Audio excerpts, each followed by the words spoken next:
d'une voiture. L'un d'eux tente d'ouvrir la portière. La conductrice cherche à prendre la fuite et c'est à ce moment qu'un policier tire sur elle. Le véhicule roule quelques mètres avant d'entrer en collision avec une autre voiture. Près du lieu de l'événement, la colère gronde. Des manifestants se rassemblent, menant à des altercations entre policiers de l'immigration et manifestants. La secrétaire de la Sécurité intérieure a défendu la police de l'immigration. Il s'agissait d'un acte de terrorisme intérieur, a-t-elle soutenu. Une femme a attaqué les agents et a tenté de les écraser et de les percuter avec son véhicule.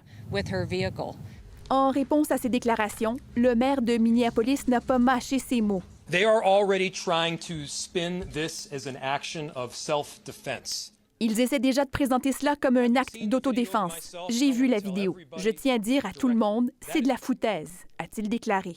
To ICE, get the fuck out of Minneapolis. Aux policiers de ICE, foutez le camp de Minneapolis. On ne veut pas de vous ici. Vous prétendez être dans cette ville pour assurer la sécurité, mais vous faites le contraire.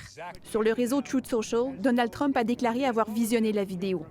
Il affirme que la conductrice de la voiture s'est montrée agitée, faisant obstruction, puis elle a délibérément et violemment renversé l'agent de ICE, qui semble avoir tiré sur elle en légitime défense, dit-il.